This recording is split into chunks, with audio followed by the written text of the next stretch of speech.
시간 기후학교. 오늘은 생활 속 이슈를 과학의 눈으로 다시 보도록 도와주시는 과학자시죠? 김병민 한림대 반도체 디스플레이 스쿨 겸임 교수님 나오셨습니다. 안녕하세요. 네, 안녕하세요. 예, 선생님 더위가 이제 조금 꺾이나 싶은데 어떻게 지내셨나요? 오늘 올 때 보니까 네. 벌써 가을이 훅 들어온 느낌? 네, 있더라고요. 어떻게 지냈냐? 힘겨운 여름 막바지를 에어컨과 함께 보내고. 네, 저희 생존을 서로 축하하면서 더위가 약간 꺾였을 때 서로. 생존. 진짜 여름 힘들었죠, 이번에 8월. 네. 점점 더 힘들 거예요. 그렇죠. 네. 이게 점점 더 힘들어진다는 게 이제 문제인데. 지금이 제일 시원한 여름. 남은 여름 중에서 가장 시원한 올해. 선생님, 전기차 화재 사고 나서 많은 분들이 걱정을 하는데 이렇게 사려다 망설이는 분들도 있고 타고 다니시다가 중고차 시장에 내는 사람들도 있고, 근데 한편으로는 내연 기관차 자동차도 어차피 화재 사고는 있고 위험은 똑같다. 전기차 비율이 큰 것도 아니다. 이런 반론도 있는데요. 이거 어떻게 보시나요? 사실 뭐 제가 어떻게 보는 게 중요한 게 아니라 보통 이런 것들은 그냥 숫자가 말을 해주잖아요. 숫자가요? 예. 그래서 보통 지금 저도 좀 찾아보니까 네. 2022년 기준으로 보면 전기차가 이제 국내 같은 경우에 한 38만 9,800대 정도, 네. 39만 대 정도 되는데 전기차 화재가 2022년에 그 43건 정도 있었어요. 43건이요. 네. 39만 대 중에 43건. 그렇죠. 그런데 내연기관 자동차의 경우에 같은 해에 한 4,300건이 넘어요. 화재 건으로 보면. 근데 네. 물론 그 내연기관차의 보급률이 더 많죠. 매우 높죠. 예, 대략 뭐 한 2,500만 대라고 보시면 이거를 이제 그 계산을 해보면 비율이 나오잖아요. 네네. 단순하게 그러니까 건수로 비교를 할 수가 없으니까. 그러면 내연기관차 같은 경우 0.018%. 네. 그런데 전기차 같은 경우 0.01%입니다. 그러니까 사실 거의 절반 가까이 전기차는 뭐 화재 비율이 낮다라고 볼 수가 있죠. 그래서 뭐 사실 이거 단순한 이런 비교는 사실은 그냥 숫자로만 의미가 있는 거지 그 안에 또 들어있는 내용을 더 한번 봐야 되죠. 네. 사실은. 어쨌든 비율로는 내연기관 자동차 화재 사건이 두 배? 그렇죠. 내연기가 더 많다라고 보시면 돼요. 그러니까 네. 지금 보도가 안 나는 것뿐이지. 예, 꽤 그렇네요. 많아요. 예. 하긴 내연기관 자동차에 불났다는 뉴스는 들은 적이 없어서. 아니죠. 예전에 한번 뭐 수입차 관련해서 한참 많이 나와가지고 뭐 리콜하고 또 막 그랬었잖아요. 그러니까 큰 이슈가 있으면 보도가 되는데 워낙 많으니까. 지금은 그게 막 보도를 할 만큼 새로운 소식이 아니라는 뜻도 있겠네요. 이게. 그렇죠. 그렇구나. 그럼 이게 좀 더 들여다보면 내용적으로 들여다봐야 될 부분이 있다고 하셨는데 어떤 걸까요? 그 화재의 상태죠. 똑같은 이제 자동차인데 같은 화재라도 전기차 화재가 상당히 강력하거든요. 그 지금 계속 그 뉴스에서 접하셔서 알겠지만 사실 이게 지난번 제가 나왔을 때 리튬하고 지금 다 연결이 돼 있는 이야기잖아요. 결국 배터리가 가연성이 상당히 높기 때문에 한번 이제 전기차 사고가 났을 때 그 연소되는 힘이 상당히 크니까 뭐 이거에 대한 뭐 이제 그 화재를 막을 수 있는 방법들도 다 틀리고 어렵고 뭐 이런 문제들이 좀 있었던 거죠. 그래서 오늘 빠콩님이 퀴즈 정답으로 리튬 아닌가요? 하고 보내주신 게 지난번 김병민 선생님 기후학교를 열심히 들은 효과였던 것 같습니다. 이런 얘기도 있거든요. 배터리를 너무 많이 충전해서 그렇다. 그걸 한 80%까지 충전하면 안전하다. 이런 얘기도 있는데 그거는 어떤가요? 그거는 뭐 일반적으로 지금 그 자동차 회사에서 다시 아마 정정 보도를 냈을 거예요. 예, 전문가들이 뭐 80%만 충전하면 된다. 뭐 이런 얘기도 있고. 근데 일반적으로 전자회로 같은 경우는 이런 과충전에 대한 뭐 방지 회로 같은 거 거의 다 대부분 있어서 사실 그렇게 과충전이 잘 일어나지도 않고요. 충전이 일어난다고 해도 이게 이제 지금 바로 화재로 가느냐 그 부분은 아니에요. 지금 대부분의 리튬 지난번에 한번 제가 말씀드렸잖아요. 리튬이 결국 화학물질이기 때문에 얘가 주변에 있는 그러니까 수증기나 산소와 반응을 하는 거거든요. 결국은 리튬이 그만큼 반응할 수 있도록 배터리가 약간 이제 깨져 있는 상황들, 결함이 있는 네. 것들. 결국 이제 배터리의 결함, 이게 더 가까운 얘기죠. 어떻게 보면. 과충전보다는 예. 배터리 결함으로 봐야 된다. 예. 그런데 이 배터리 제작이 아무리 신경 써서 한다고 해도 모든 공정에는 약간의 오류가 있을 수밖에 없잖아요. 그게 이제 우리가 보통 보면 이제 불량이라는 걸로 해서 네. 보통은 이제 그 제조업이라든지 이런 데 보면 불량률을 좀 낮추는 뭐 이런 것들이 좀 필요하잖아요. 네. 그런데 이제 이게 이해할 수 있는 불량도 있어요. 저희가 뭐 불량을 반품을 하거나 교환을 하거나 뭐 이런 것들은 뭐 괜찮은데 네.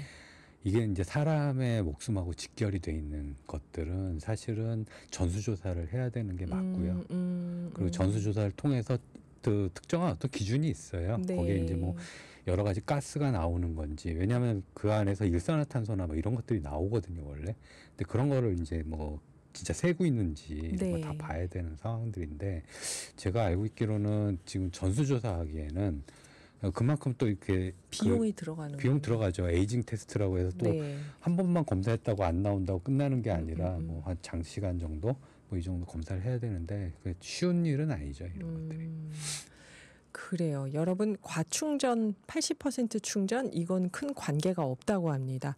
근데 아까 선생님께서 화재가 내연기관 자동차보다 적게 나긴 하지만 그 문제가 아니라 어떤 성질의 화재가 나는가, 폭발력이 어느 정도인가 이런 걸 봐야 된다고 하셨는데, 전기차는 불이 나면 3초 만에 다 탄다 이런 얘기도 있던데요.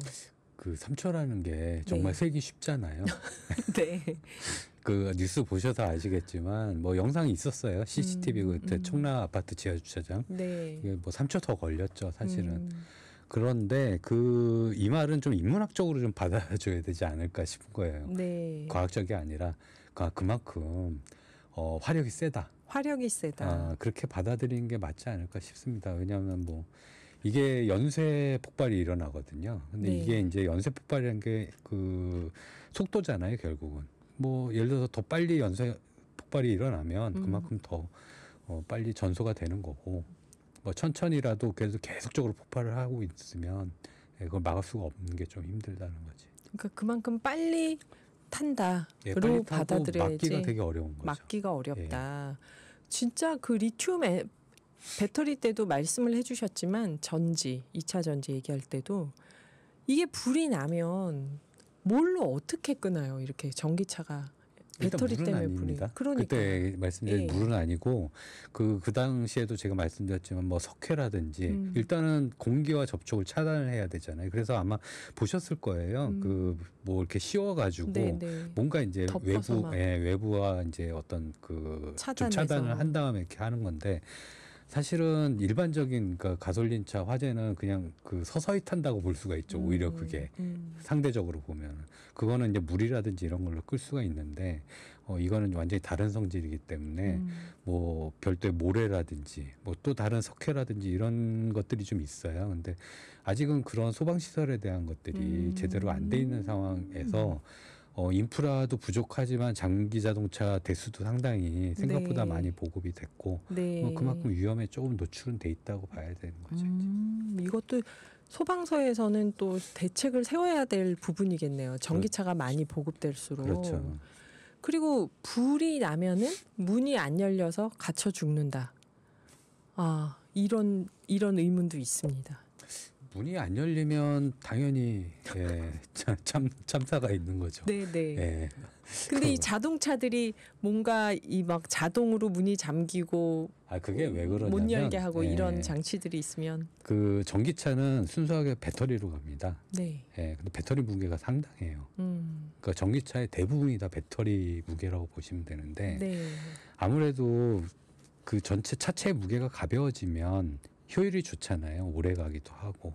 그러다 보니까 그 속도에 방해가 되는, 주행 성능에 방해가 되는 물건들은 다 어떻게든 제거를 한 거예요. 예를 들어서 지금 아마 그런 전기차도 보셨을 거예요. 백미러 있잖아요. 그 뒤로 후방 거울이죠. 후방 거울.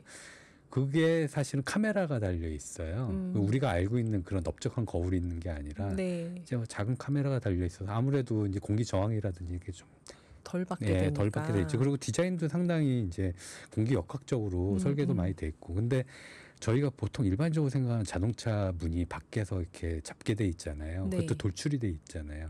분명히 공기 역학에 방해가 되니까 아무래도 좀 매끄럽게 해놓으면 잘 갈 수 있잖아요. 그러니까 근데 그런 것들이 대부분 다 전기 장치로 돼 있으니까 네. 그거하고 똑같죠. 컴퓨터를 열심히 쓰다가 예. 컴퓨터가 갑자기 멈춰버리는 거예요. 아무것도 할 수가 없죠. 그럼 우리 할 수 있는 게 전원을 끄거나 뭐 이렇게밖에 할 수 없잖아요. 그런 상황이라고 보시면 되지. 원래는 열려야 되는데 일단은 뭐 저기 회로 쪽에 문제가 생겨서 얘를 제어를 못하는 상황 이렇게 보시면 될 것 같아요. 그러면 어떻게 나오죠? 방법이 그래서 없나요? 최근에 그런 부분들 이제 안에서 열 수 있게끔 하는 장치라든지 아니면 전원 공급이 끊어졌을 때 자동으로 그 락이 풀어지게 하는 뭐 그런 장치들을 뭐 준비를 계속 하고 있는 것 같아요. 네. 그렇다고 합니다. 아유, 전기차 얘기를 하니까 흥미로우면서도 약간 무서운데, 네. 그렇지만 이 전기차가 어떤 대안으로 지금 등장한 거니까요. 5부에서 계속 김병민 교수님과 이야기 이어가 보겠습니다. 전기차는 지속 가능한가? 신기한 기후학교 4부에 이어서 과학자의 눈으로 전기차 이야기 나누고 있는데요. 선생님, 일단 요거부터 여쭤볼게요. 5469님 질문. 불이 나면 자동으로 소방시설처럼 자동 분사될 수 있는 기능은 만들 수 없는 걸까요? 차량에? 하고 질문 주셨는데. 그 현대 과학 기술과 공학 기술로는 네. 뭐 대부분 만들 수 있을 겁니다. 아. 네, 근데 그걸 만들었을 때 네. 가격이 뭐 상당하겠죠. 아, 그러면 네. 아하. 그게 이제 산업공학이죠, 선생님. 그렇죠. 그게 맞춰서 네. 가격에 맞춰서 나올 수 있어야 되는데 기술은 가능하다고 하시네요. 그리고 또 여기 빠콩님이 인천 송도 화재 사건에서 야근 근무자가 스프링쿨러 정지 버튼을 눌러서 구속되었다는 뉴스가 나오던데요. 이거 뭔가 실수하셨을 것 같은데 구속까지 되셨다고 하니까 안타깝네요. 이 스프링쿨러가 근데 선생님 전기차는 물로 끌 수 없다고 했는데 스프링쿨러가 도움이 될까요, 거기서? 전기차 화재가 난 전기차 자체한테는 도움이 전혀 안 되겠죠. 네. 그런데 지금 보면은 피해가 주변 차량에도 지금 있잖아요. 네, 그러니까 네. 적어도 그 주변 차량에 뭐 스프링클러가 작동이 돼 있었다 그러면 그렇게 연이어서 화재가 확산되지는 않았을 거라는 네. 추측인 거죠. 번지는 걸 막을 수 그렇죠. 있었다. 스프링쿨러를 돌렸더라면. 주변 자체 그러니까 화재가 번지는 거랑 네. 그 지금 그 화재 원인이 돼 있는 것들을 막는 거랑은 좀 별개의 문제라고 보시면 될 것 같아요. 네. 리튬은 물로 안 꺼지니까 이런 질문은 어떨지 모르겠는데 우리가 만약에 전부 다 전기차로 바꿨다. 네. 이게 뭐 탄소 배출을 줄이자 해서 전기차로 바꿨다 했을 때 이거를 지금의 아파트들이 감당할 수 있을까요? 그 정답을 먼저 말씀드리면 네. 감당 못합니다. 아, 네. 예. 전에도 한번 말씀을 제가 자주 드리는 편인데 네. 모든 건 좀 입체적으로 봐야 된다라고 얘기를 했잖아요.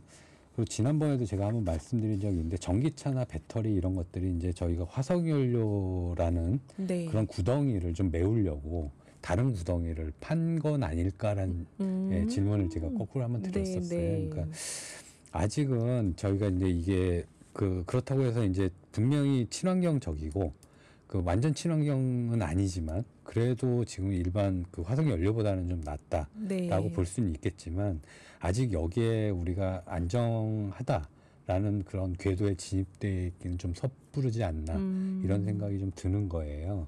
왜냐하면 저희가 이렇게까지 화재가 나고 사람들이 피해를 입을 줄 몰랐잖아요. 네. 예, 그런 것처럼 지금 어떤 것에서 어떤 문제가 있을지 모르는 건데 제가 아까 단언하듯이 얘기했던 아파트에 안 된다 네. 얘기 드린 거는 지금 보시면 다들 아시겠지만 아파트에 뭐 지상이든 지하든 일정 부분 충전소가 있어요. 네. 충전소가 있는데 생겼더라고요, 요즘 예. 다들. 근데 이게 좀 과학을 그래서 그 사람들이 좀 알아야 된다고 생각을 하는 이유가 전기에 대해서 그렇게 많이 모르지 않을까. 왜냐하면 전압은 알아요, 사람들이. 네. 뭐 저는 몇 볼트 이런 건 사용할 때 안 맞으면 안 되니까 그건 그렇죠. 이제 알게 되는 거죠. 근데 이 전압의 어떤 정의가 도대체 뭘까?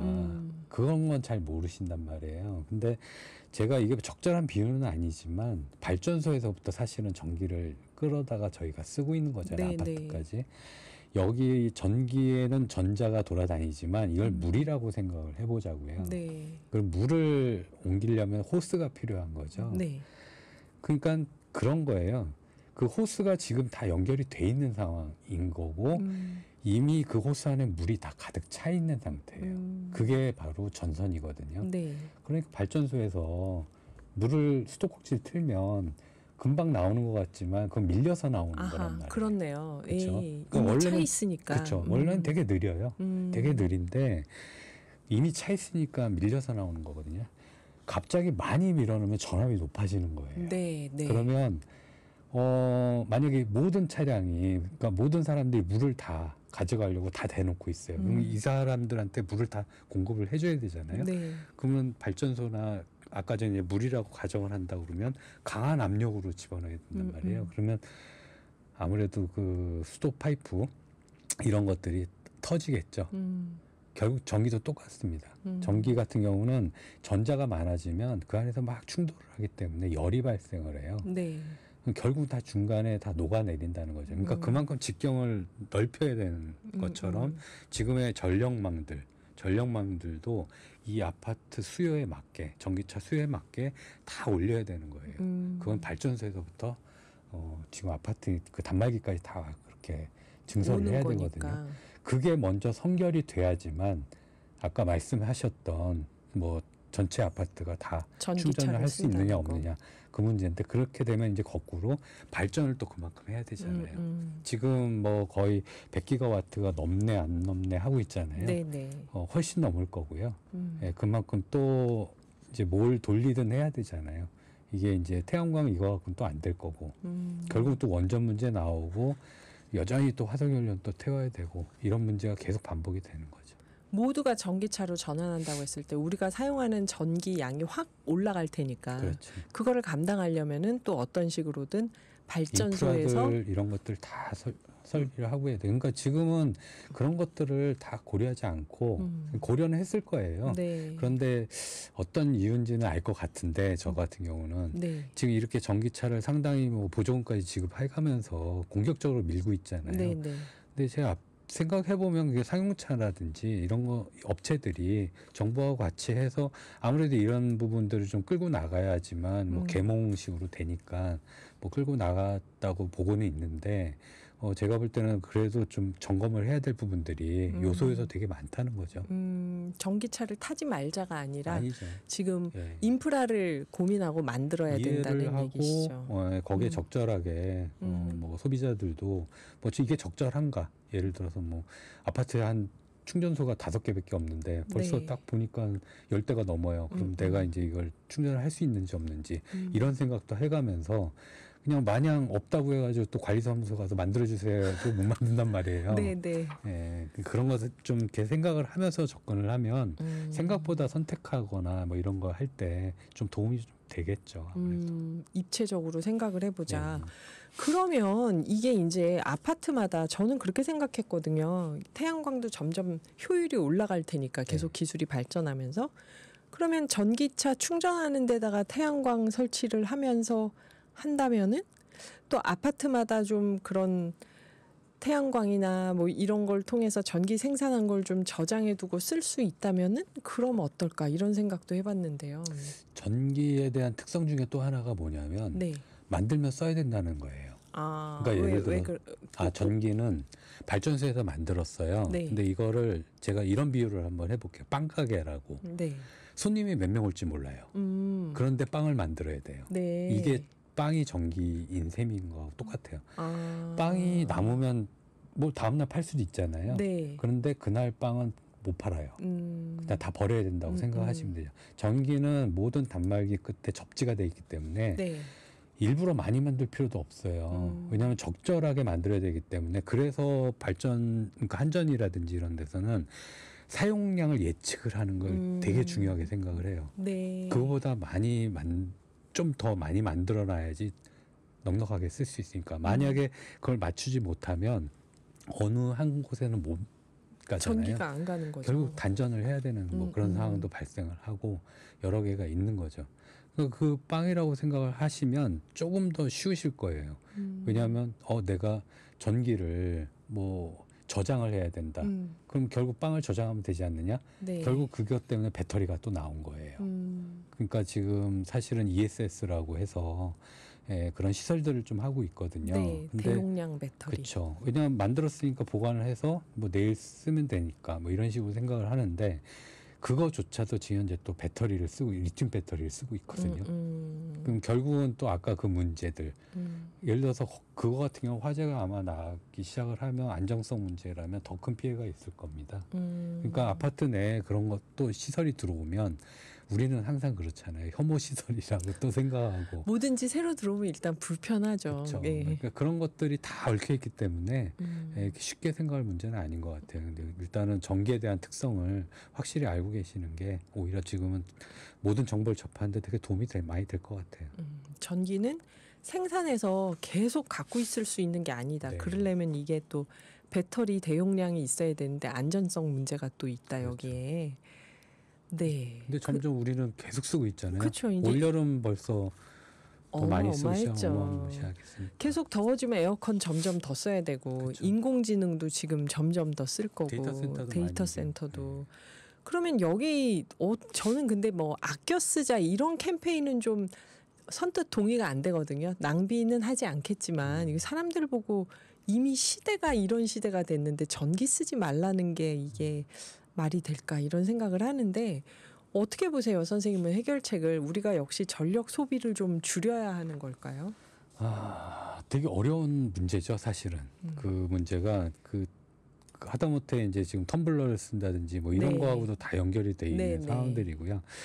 제가 볼 때는 좀 의식을 하고 쓰는 거랑 의식하지 않고 쓰는 거랑은 좀 다를 거라고 생각을 하고 있습니다. 네. 그래도 좀 의식을 하고 있다 보면 무의식적으로라도 좀 이렇게 덜 쓰려고 노력을 할 텐데 아까 그 말씀하셨잖아요. 뭐 저기 아파트에 뭐 태양광으로 뭐 이렇게 하면 되지 않겠느냐 하는데 아까 빵을 비유했으면 이쪽에서는 빵을 더 많이 먹어야 되는데 네. 태양광으로 빵을 만들 수 있는 빵이 얼마 안 돼요. 그러니까 그런 게 안 되니까 결국은 어딘가에서는 좀 덜 써줘야 이쪽을 또 보내기도 하고 이런 것들이 있거든요. 그래서 저는 그 전기 코드 꽂는데 네. 사용하지 않으면 끌 수 있는 버튼들이 있잖아요. 그걸 항상 사용하지 않을 때 꼬박꼬박 다 꺼놓는데 그 옆지기가 뭔가 쓰려다가 이게 꺼져 있으면은 그렇게 귀찮아하더라고요. 다시 켜는 거. 저렇게 집에 가서 설명을 해주세요. 아까 물이 흐른다고 그랬잖아요. 네네. 그 수도꼭지를 살짝 열어놓은 거랑 비슷해요. 그러니까 계속 흘러 내려가는 거죠 이제. 그러니까 거기는 그래도 좀 닫아주면 그쵸. 다른 데에 갈 수 있지 않냐 이렇게 좀 맞지는 않는 비유인데 거의 비슷하게 아니 근데 이해를 할 수 굉장히 있을 거예요. 적절한 비유인 것 같아요. 그렇게 좀 설명을 다시 해봐야겠네요. 그거 뭐 시민들에게 무언가를 억압한다는 식으로 오해를 하는 것 같아요. 전기 아끼지 않는 거. 제가 여기서 불만을 좀 얘기하고 네. 8996님이 신청하셨죠. 박상민이 부른 노래입니다. 하나의 사랑 듣고 이어가겠습니다. 아파트 지상 화재 사건 전에는 전기차 주차장을 많이 설치했는데요. 저희 지금 지하 2층 세 곳에 있는 전기차 주차 공간은 폐쇄할 것 같습니다. 그러시네요. 이게 많이 긴장들을 하셨나 봐요.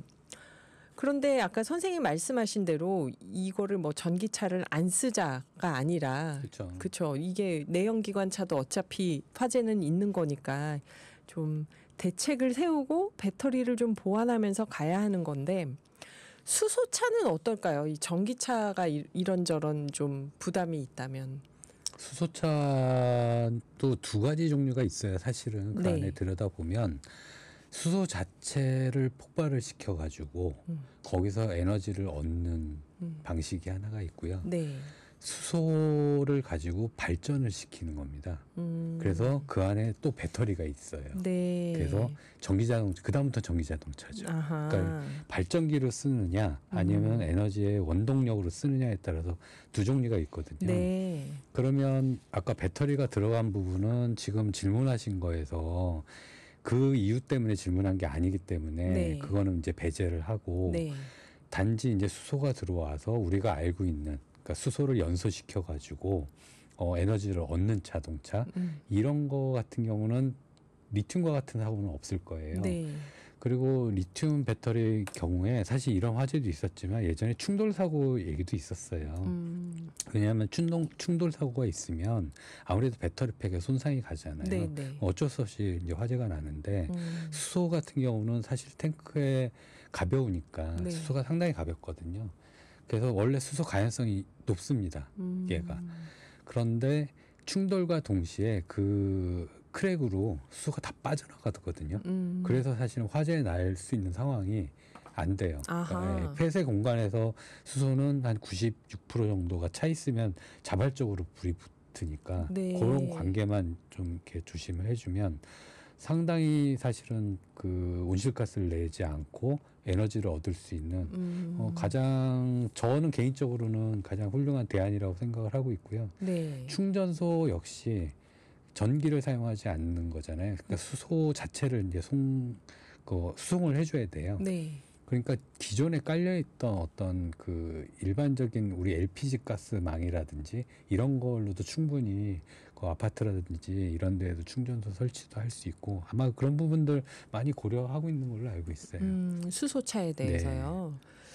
그 또 역시 뭐 그린 수소, 그레이 수소, 핑크 수소 얘기들이 있던데 네. 당연히 환경을 생각해서 수소차를 선택한다면은 그린 수소여야겠죠. 그렇죠. 네. 왜냐하면 수소는 가장 작은 물질이기도 하고 어디든 있습니다. 어느 어디든? 물질에든 다 수소가 붙어 있어요. 아하. 물에도 수소가 제일 그쵸, 많죠. 그쵸. 우리 몸에도 수소가 있고요. 수소는 단독으로 이렇게 돌아다니는 경우가 별로 없어요. 항상 어딘가 붙어 있기 때문에 얘를 쓰려면 걔를 떼어내야 됩니다. 네. 그래서 가장 좋은 건 물에서 떼어내는 방법인데 물에서 떼려면 에너지가 또 들어가야 되는 네. 거죠. 그래서 지금 현재는 그냥 부생수소라고 그래가지고 화석 연료를 가공하는 쪽에서 네. 하다 보면 우리가 이제 화석 연료가 대부분 탄화수소이기 때문에 탄소를 얻으면서 뭐 수소가 사실은 그 나오는 거니까. 부생에서 나오는 거라서 부생수소를 쓰고 있는데 네. 지금 그 부생수소의 용량으로는 좀 힘들고요. 다른 방법으로 수소를 이제 꺼내야 되죠. 근데 아까 말씀하셨던 태양광으로 빵을 만들 거냐라고 네. 할 때 그 수소 같은 경우는 태양광으로 충분히 또 수소를 만들 수가 있어요. 아하. 그래서 아까 그 물을 분해하는 방법이기 때문에 네.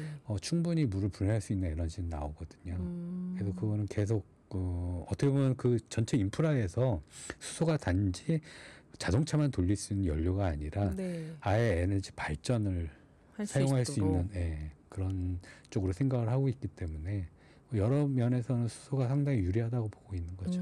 태양광 단독이 아니라 태양광과 수소를 연결했을 때 에너지를 더 많이 생산할 수 있을 거다. 아무래도 네. 친환경 에너지, 화석 연료를 태워서만 하는 게 아니라 네. 그 마지막으로 끝으로 청취자분들께 하시고 싶은 말씀 이 있다면. 뭐 청취자분들이 요즘 많이 관심이 있기 때문에 네. 제가 뭐 이렇게 뭐 어떤 조언이나 이런 건 아닌데 몇 가지 좀 당부드리고 싶은 게 있더라고요. 아까도 말씀하셨지만 주차장에 지금 충전소 설치 반대하고 막 이러잖아요. 네. 근데 지금 되게 다들 어려운 시절이거든요. 지금 그 더위도 그렇고. 네. 사실 저희가 관심을 두자는 부분들이 이제 뭐냐면 뭐 전기 사용을 뭐 이렇게 좀 안 하고 이런 계몽보다는 좀 관심을 두다 보면 그래도 조금 뭔가 나아지지 않을까라는 생각을 해요. 그런 측면에서 이제 두 가지 말씀드리자면 하나는 뭐냐면 상생이라는 상생. 그러니까 우리가 어려울수록 같이 좀 이렇게 서로 돕고 살아야 되는데 예를 들어서 지금 급하게 전기 자동차를 몰고 가다가 급하게 충전해야 될 수도 있잖아요. 네네. 사실은. 그럴 때 보통은 지금 건물에 아무 데나 들어가면은 충전을 할 수가 있거든요. 네. 그런데 지금 최근에 이런 일련의 사건들 사건. 때문에 전기차를 아예 지하 주차장으로 오질 못하게 한다든지 이런 것들이 좀 있어요. 그러면 이미 이제 전기차를 많이 쓰고 계신 분들이 상당히 불편하다고 저는 생각을 하고 있는데 이게 과연 같이 이게 문제를 해결하고자 하는 우리들의 태도가 적절한가? 이게 자꾸 이렇게 위험하다고만 얘기를 하니까 사람들이 이렇게 기피하는 거 아닌가. 그래서 오히려 제가 나와서 오늘 이런 얘기를 해드리는 것도 그게 나빠서가 그런 거 아니니까 서로 이제 이런 부분들 다 이해를 하고 좀 넘어갔으면 좋겠다. 뭐 이런 말씀을 한 번 더 드리고 싶네요. 첫 번째 상생. 예. 두 번째는 아까 말씀드렸듯이 관심인 거죠. 관심. 예. 이거는 좀 무서운 얘기긴 한데 지금 사실은 5대 멸종까지 있었으니까 지금 6대 멸종 얘기를 하고 있잖아요. 근데 지구상에서. 그렇죠. 근데 사람들이 생각할 때는 멸종이 되면 그냥 최종 포식자가 다 100% 멸종을 하는 건데 우리는 좀 늦게 죽거든요. 사실은 최종 포식자들은 그 멸종 때 항상 멸종되는 것들은 70 몇 프로, 뭐 한 90 몇 프로가 그 먹이 사슬 중간 정도에 있는 친구들이었어요. 그러니까 지금 우리가 기후 변화라든지 이런 것 때문에 식량 문제가 있잖아요. 근데 이거 타고 들어올 거예요. 그러니까 결국은 우린 지금 뭐라도 해야 되는 상황이기 때문에 아까 말씀드렸듯이 전기를 그냥 안 쓰자 뭐 이런 걸 이상한 생각하지 마시고 그냥 관심을 두고 뭐라도 좀 해야 되지 않을까 이런 생각을 좀 하고 있습니다. 네, 지금까지 김병민 한림대 반도체 디스플레이 스쿨 겸임 교수님이셨습니다. 감사합니다.